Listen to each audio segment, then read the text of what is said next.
my mind, generates risk estimates, and they help empower the clinician to make a decision empowered with the evidence. And that's how I tend to view prediction rules, although sometimes when the evidence is very clear, it should be directive, and sometimes when the evidence is not so clear, it should be more assistive, and we'll get into that. But the goal was to identify a group of children at very low risk who do not need CT scans. So really to get the low-hanging fruit of children who are getting CTs that don't need it. Not necessarily to tell you who does need it, but really to get that low-hanging fruit of who does not. So the methods, we enrolled over 2.5 years, more than 40,000 children who were younger than 18. They had to meet certain criteria, that is, kids that were running into coffee tables with little forehead hematomas, they were not eligible for the study. That would just artificially elevate the accuracy of the rule, and those patients were not included. And you can see the other exclusion criteria there. We had one outcome, because when you do multi-center studies, there's pros and cons. The great thing about multi-center studies, you generate big numbers. But it has to be simple, because you're not there to oversee the protocol at every site, as opposed to a single-center study where you can be very meticulous because you have control at your own site, but then you don't have the numbers. So we needed one sort of simple-ish outcome, and that was our outcome. Death from TBI, the need for neurosurgical intervention, intubation for 24 hours or more for the head injury, and we had that definition because we didn't want to pick up kids who were intubated briefly for CT imaging, for example. And then finally, a positive CT scan in association with 2 or more nights of hospitalization for the head injury, because there's a lot of children who we CT and you find the Ditzels. You know what I'm talking about. They really don't need to be hospitalized, but they get hospitalized. This rule was not meant to pick up those children. We wanted clinically important injuries. So we were able, because it was a very large study, to consider a lot of variables. And just to point out one, I'm not going to go through these all, but for example, vomiting. We were able to look at whether the child vomited or not, the timing of the vomiting, the number of MSCs, to really kind of get as granular a rule as possible. And we were also able to create a separate rule for children younger than 2, because preverbal children are different. And this was how the study mapped out. There were 57,000 eligible patients, 54,000 with a GCS of 14. We enrolled 42,000. We missed 11,000. That's pretty good, actually. And important to note that the rate of positive CT and clinically important injury was essentially identical between those that were enrolled and not enrolled, just to show that we did not have a biased sample. We derived the rule on 34,000 patients and validated on about 9,000 patients. And this is the rule, and I want to point out a couple of things. There's, again, 2 rules, one for children younger than 2 and one for between 2 and 18. And there's some commonalities between the rule. Severe mechanism of injury is in both. History of loss of consciousness is in both. But for children younger than 2, it has to be more than 5 seconds.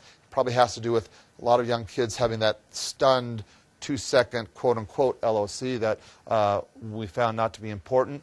And also altered mental status is a variable in both of the rules. And you can see the other variables, they're not really important for this talk. I mean, they're important when you're managing the patient. But just to point out, there's commonalities, and the creation and validation of these rules were meant to identify those that if you don't have any of these factors, you're at extremely low risk of injury, and I'll show you the exact numbers in a second. So this is how the software looks when you create and validate these rules. This is for children younger than 2, and you get down to this terminal node, which says that if you don't have any of those 6 factors, there were 4,529 patients, only 1 had an injury, and for the children older than 2, there were, oh my God, I can't see the number, 25,000 or something, and 7 had an injury. And that's the age thing and the glasses thing we were talking about last night. But I really want to highlight that this is the kind of the summary of that study, and I want to highlight this. So this is for children younger than 2, and this is for children older than 2. If you have none of those 6 risk factors, there was 4,529 patients. Only 1 had a clinically important brain injury in the derivation phase. The validation phase, none out of 1,200. So for a negative predictive value of essentially 100%. And similarly for the older group, the the numbers were very similar, bigger numbers for the older group, but out of about 15,000 who have none of the variables, only 7 had an injury, and similar in the validation with the same, a negative predictive value approaching 100%. And this is kind of the summary slide that people sort of have. Ironically, I only created this because this is sort of a summary of the data. And I just presented the raw data when I submitted the publication, but they wanted me to make it simple for the reader. So we created this, and I'll just blow this up in a second to show you that this is for children younger than 2, and important, as we'll get to the shared decision-making in a second. But the way this works is that this is for the children younger than 2. There are 2 higher risk variables out of those 6. That's altered signs of altered mental status or a palpable skull fracture. If you don't have those or the other 4 more moderate risk factors, it's about 54% of the population, and the risk of a clinically important brain injury is less than 1 in 5,000. So this is directive. We would say, do not get a CT on these patients unless there's extenuating circumstances. However, the rest, we're not telling you to CT if they have one of those factors. We're just making suggestions. That is, if they have either of these high-risk factors, it's about 14% of the population, and about a 1 in 20 or 1 in 25 risk of a clinically important brain injury. Our suggestion is to get the CT. But this is the group that they have one of these intermediate risk factors that the risk range between 1 in 400 to 1 in 200 of a clinically important injury. This is where shared decision-making has its role. So this is for the younger than 2 group. And similarly, for the older group, if you have none of these risk factors, it's almost 60% of the population. They do not need a CT. That's directive. And for those that have these more moderate risk factors, that's when it's assistive. We can give you the exact risk estimate to empower your decision-making, and ideally your decision-making with parents. And with that, I'll turn it over to Erik to talk about the shared decision-making. One point, that decision tree is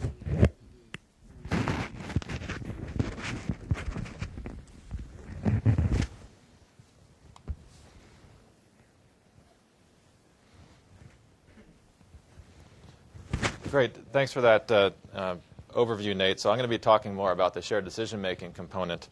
And before I start, I wanted to highlight some of the changes that have been made in the contemporary conception of evidence-based medicine.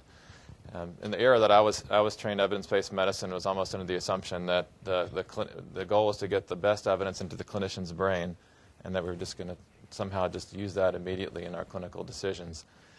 But as time has evolved and things have gone by, the bar has been raised a bit so that evidence is, in the way that it's applied in your practice, should be sensitive to the clinical context in which you practice, but also should be sensitive to the values and preferences of patients.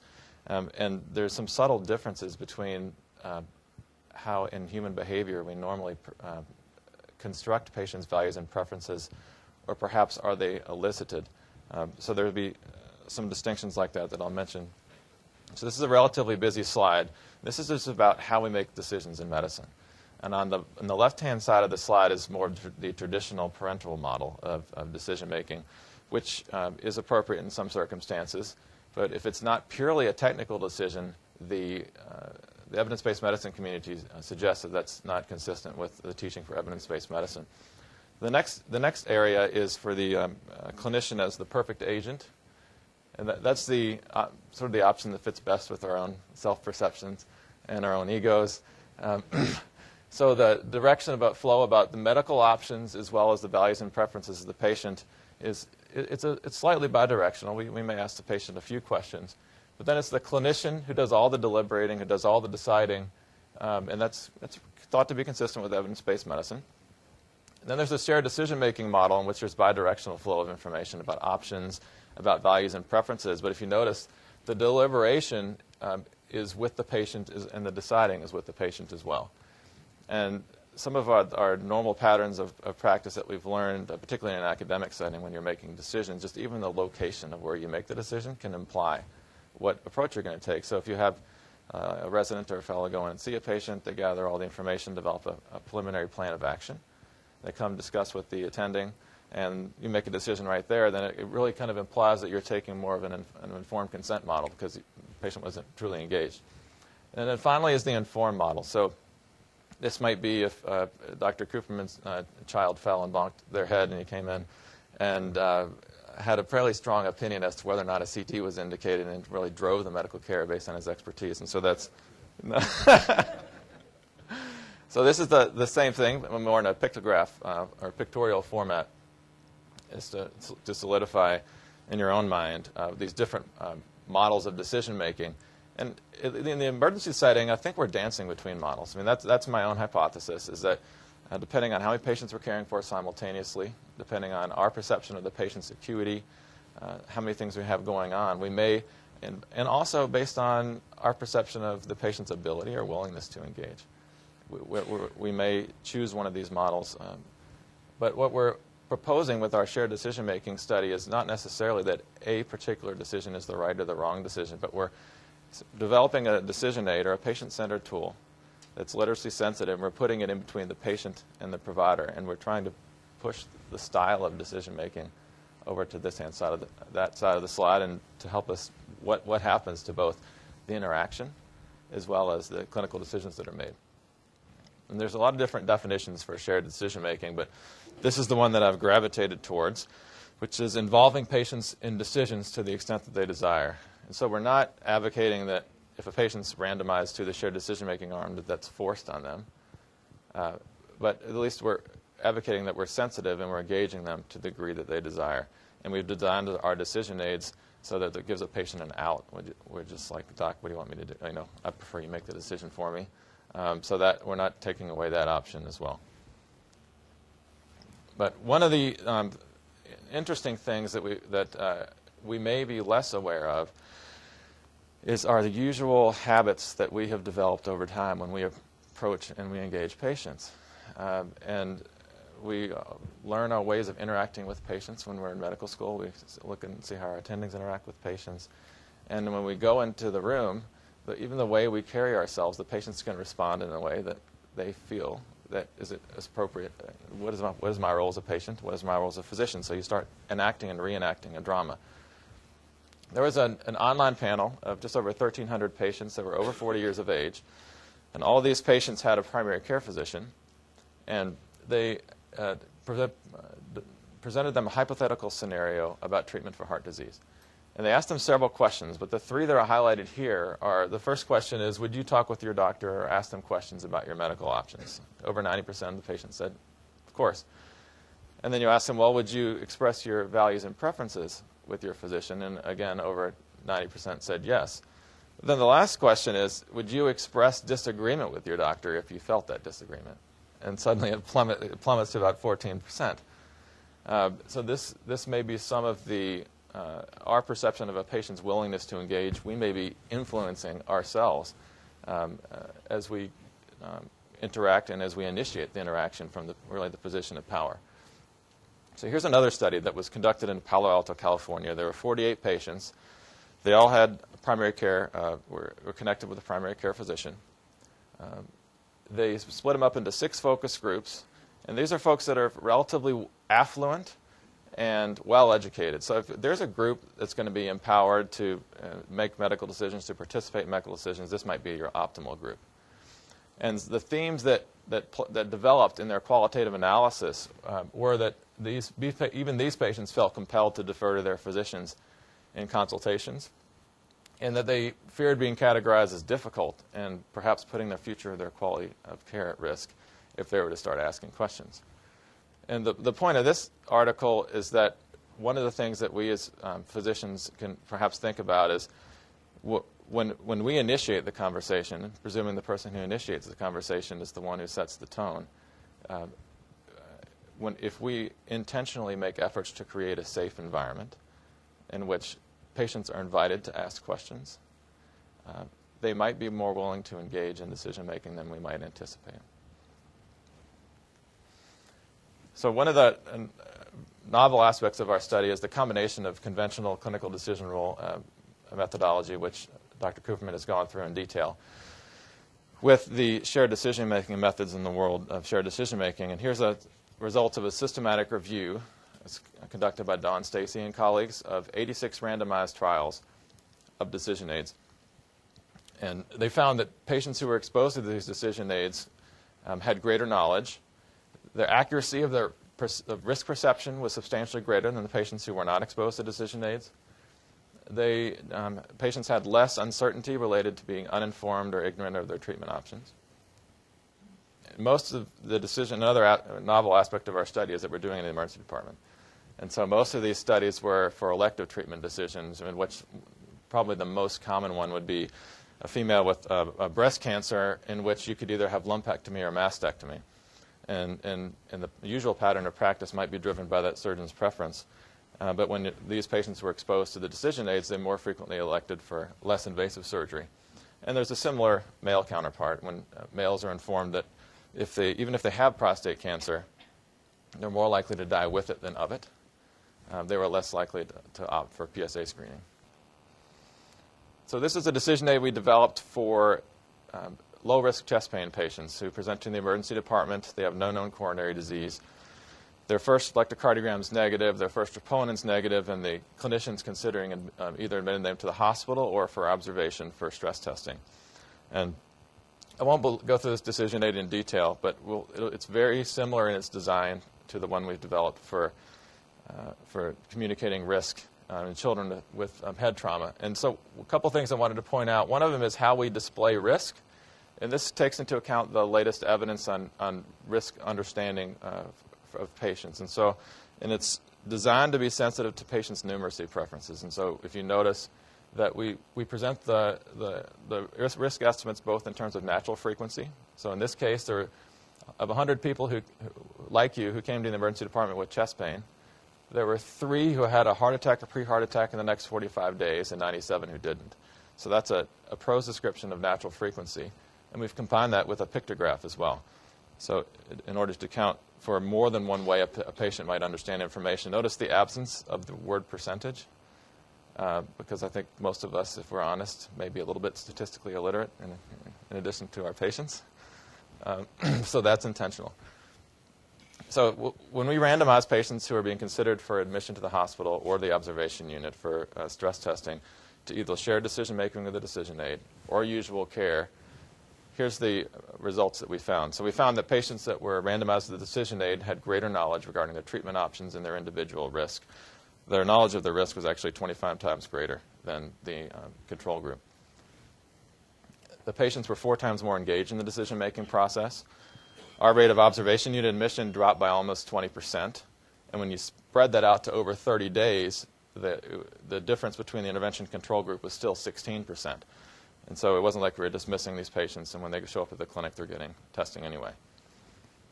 A substantially higher proportion of patients in the intervention group opted to follow up with a physician as an outpatient. Almost 67% of providers said they really liked this experience of interacting with patients in this way and wanted to use or had tools developed for other conditions in which might be amenable to shared decision-making, thus the head CT option. And there were no adverse events in either arm in the study. We were underpowered to predict to detect a difference in safety between arms.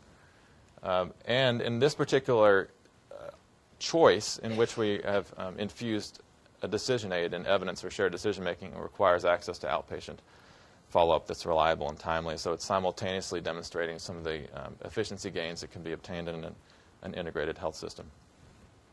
And finally, just over a third of our patients at least graduated from college or had a graduate degree.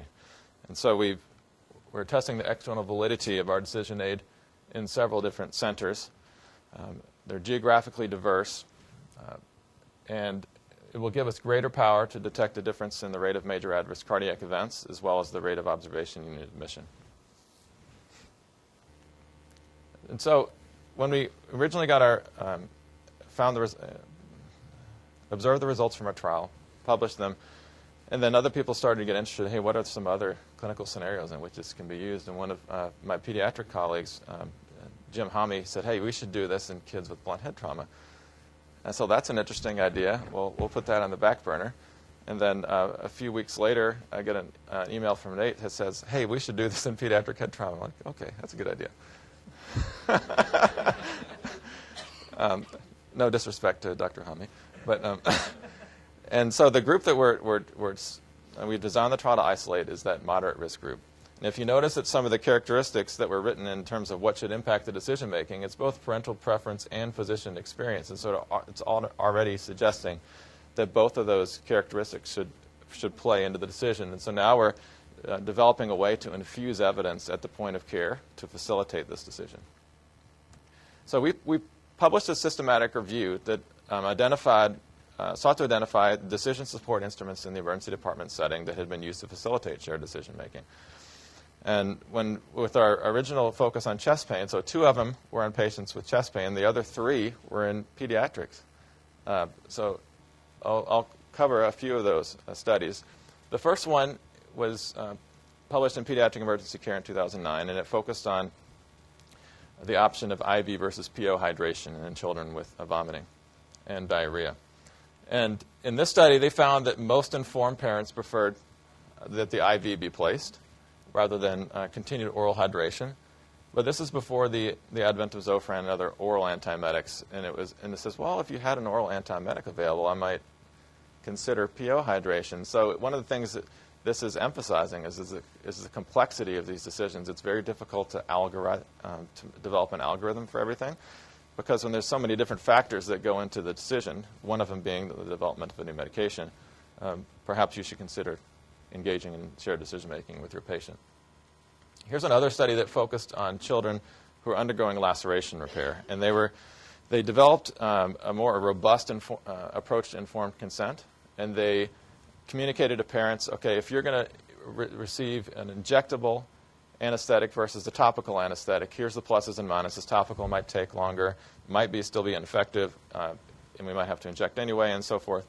And then as well as preferences for anesthesia, so local anesthesia versus procedural sedation.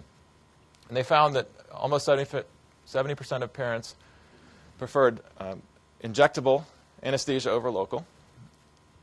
Almost 100% preferred local anesthesia over sedation. But the most telling thing is that almost all the parents wanted to be engaged in medical decisions with their child.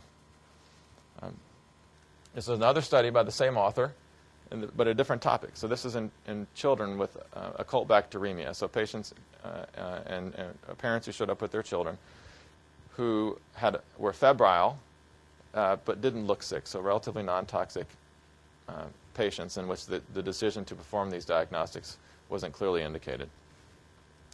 And among these 37 children that were involved in the study who were exposed to this more robust approach to informed consent, almost 70% of the parents opted to do no tests. And again, over 90% wanted to be engaged in medical decisions. And so this is part of the rationale for why we think, well, maybe shared decision-making would be a reasonable thing to consider in the pediatric population, because parents already have a strong desire to be engaged.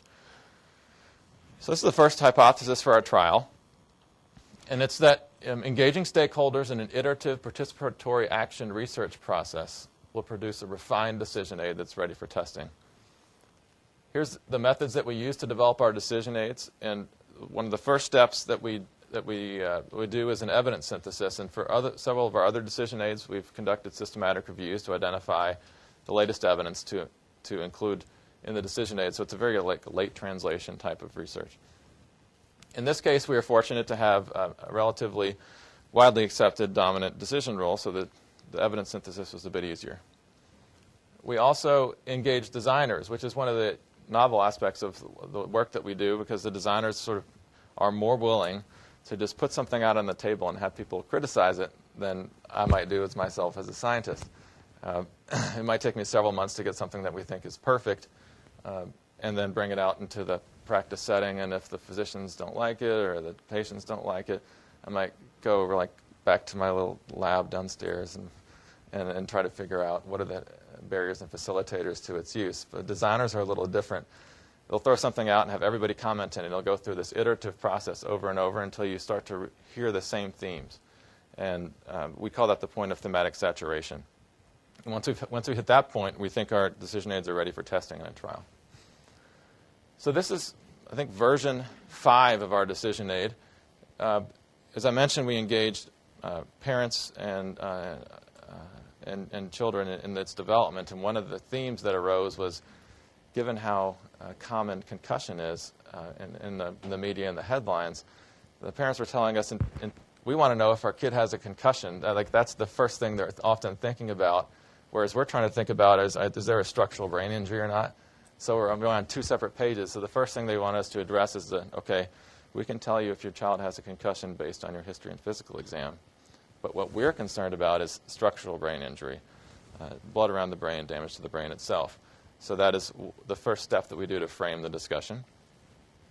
And the other thing that we learned from our prior chest pain trial is that until you really make a concerted effort to allay parents' anxiety, they're not as really willing to, or ready to engage.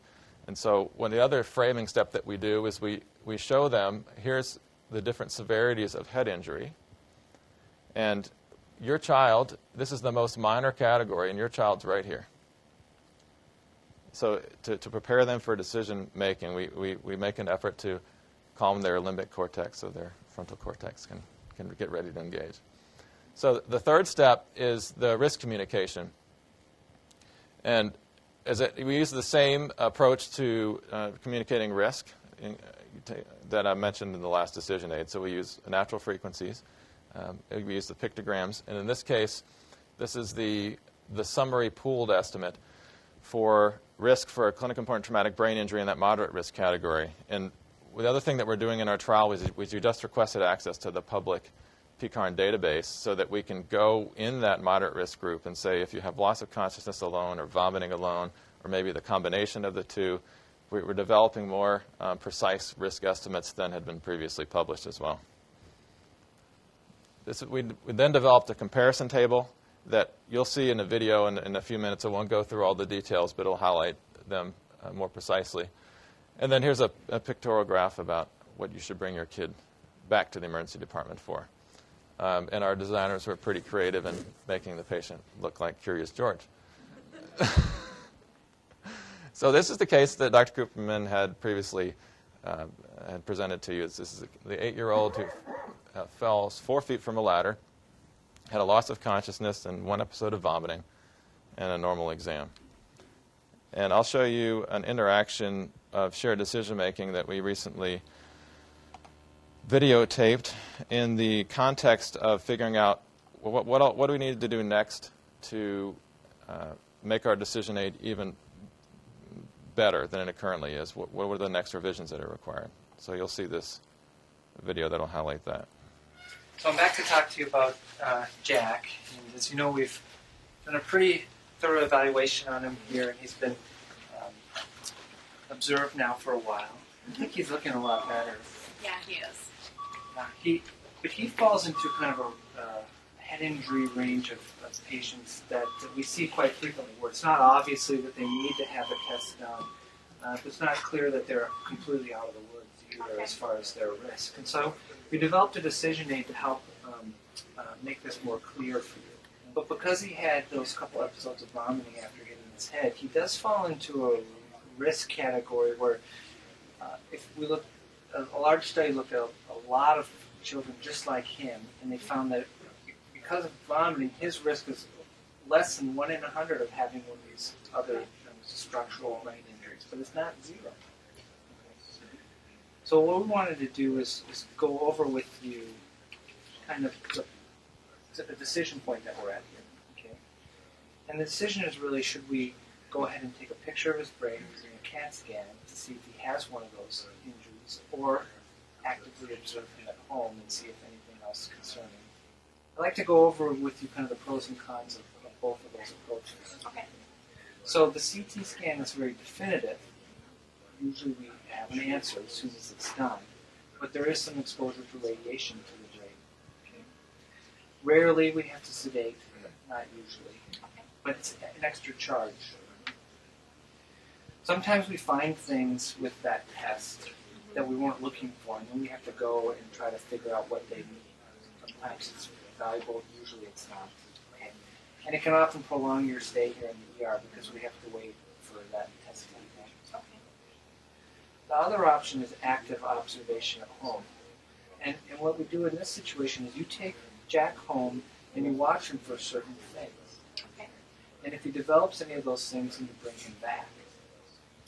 And this carries no risk of radiation, doesn't prolong his stay here in New York, essentially doesn't cost anything either. But the really downside to that is you might have to bring him back. Okay. And so the things we have you watch for here would be things like he just gets a headache that just keeps getting worse and worse.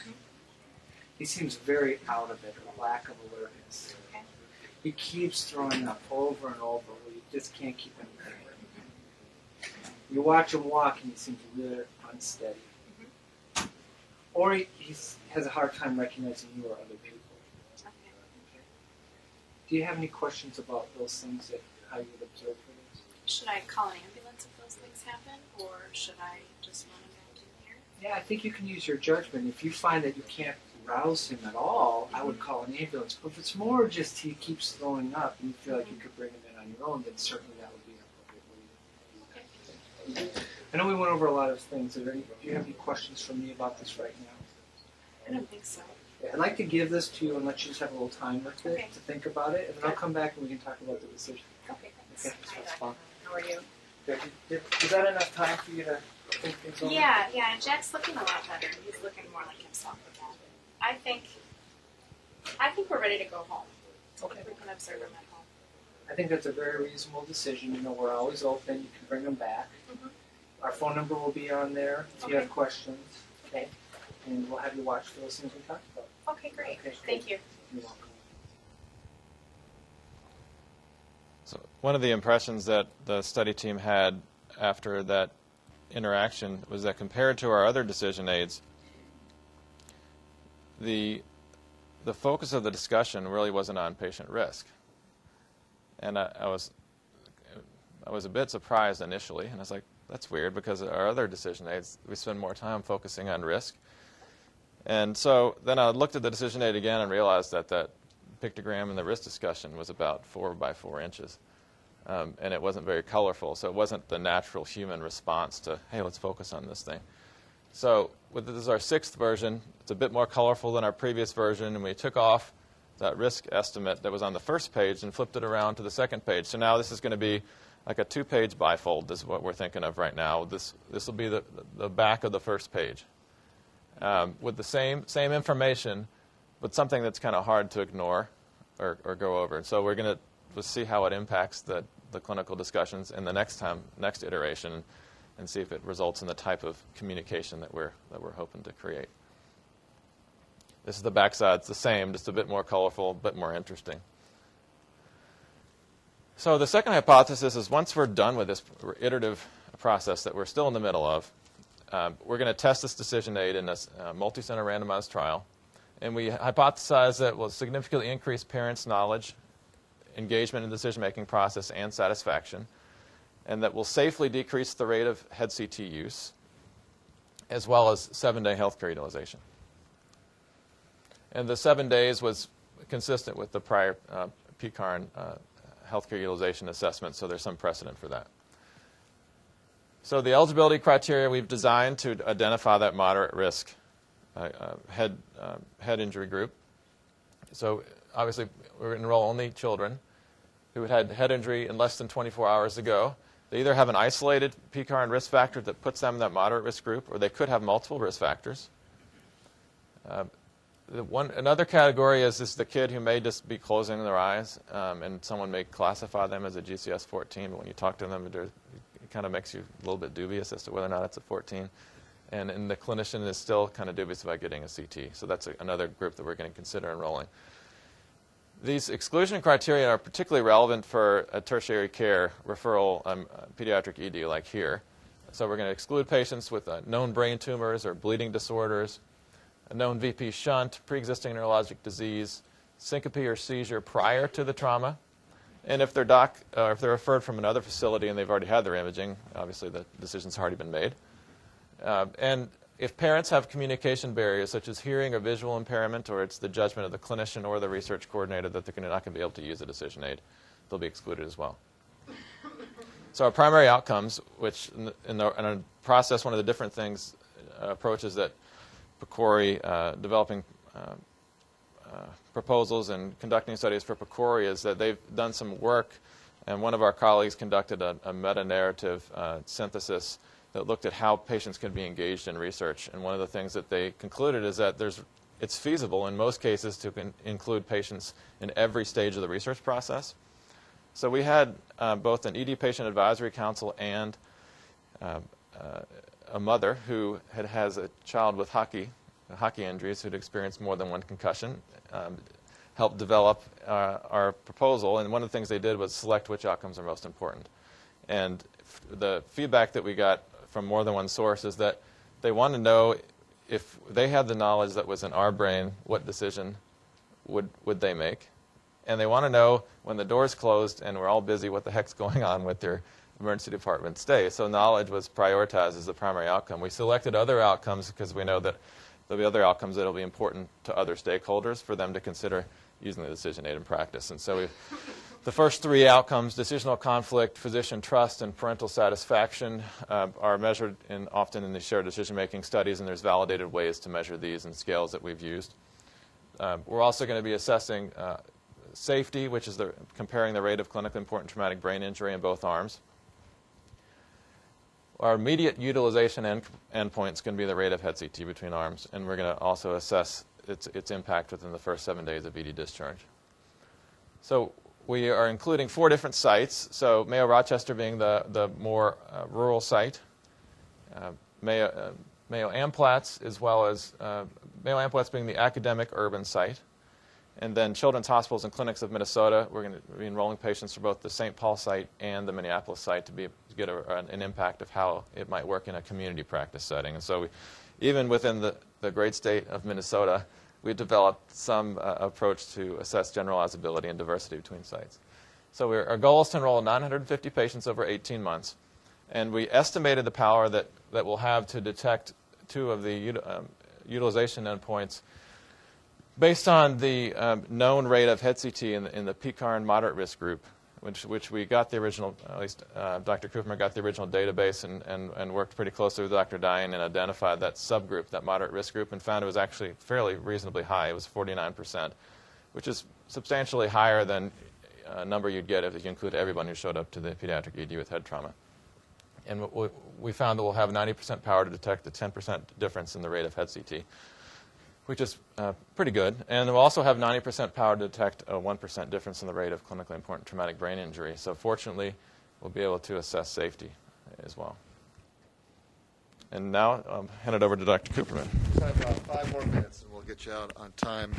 I'm going to be addressing now briefly knowledge translation and how do we translate research into practice in general, but also how do we then incorporate shared decision-making into that knowledge translation.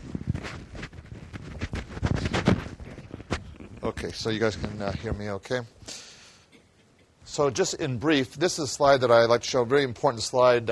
This is by Glasziou and Haynes. These are the grandfathers of evidence-based medicine.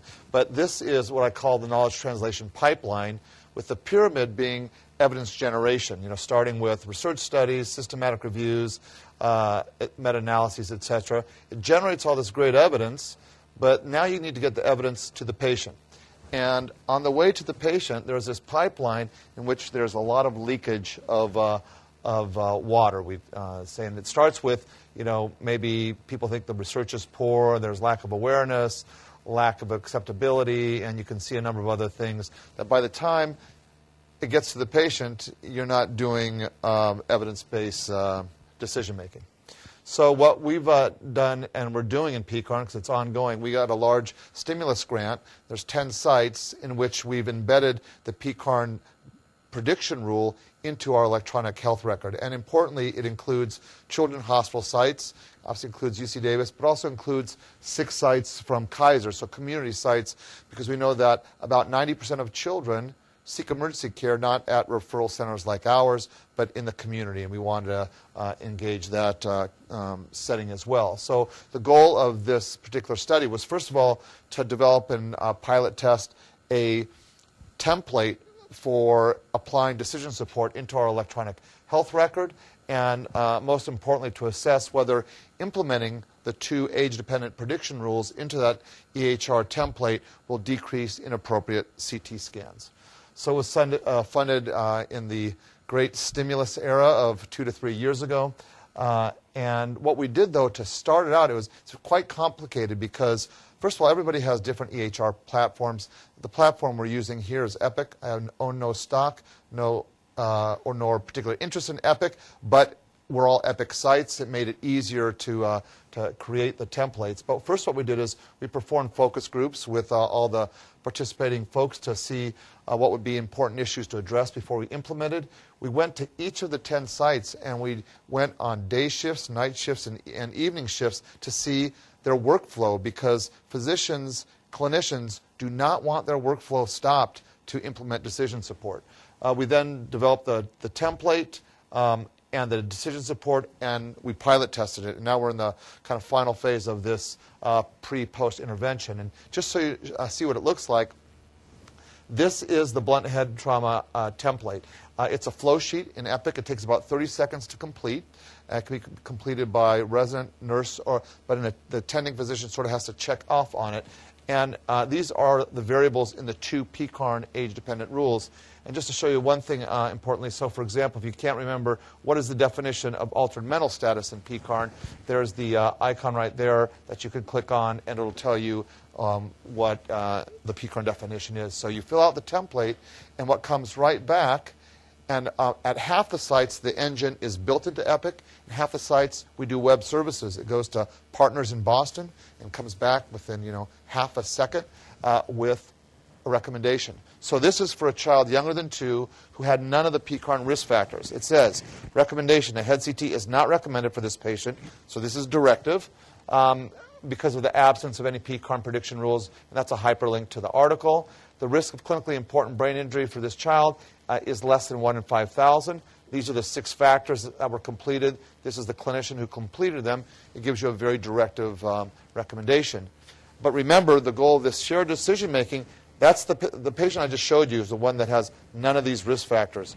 We don't want to engage them in decision-making because they don't need a CT. So we don't really want the parent to come and tell us they want a CT. Who we want to engage is this group. This is the group that has an overall risk of 0.9%, but ranging from about 0.2% to perhaps 2%, and that's where we're going to incorporate the shared decision-making. So in summary, the study of pediatric head trauma, we'd say, is very important, one of the most important, of course, injuries in childhood. The pressing issues being who to CT, with the benefits of identifying early identification of brain injuries that might be subtle to find, the drawbacks primarily being radiation-induced malignancies, and the current data regarding who definitely needs a CT scan still are limited. But fortunately, the PCARN head CT rules provide some really good risk estimates to empower clinicians to make those judgments, and shared decision-making really should be incorporated into decision support when the decision is not clear. So back on, when you don't need it, we don't engage. If you really need it, we don't engage. But there's that big group that we just are not quite sure, and that's the patient population we're aiming to engage. So we're a couple minutes over, but with that, we're happy to answer any questions. And thank you guys very much.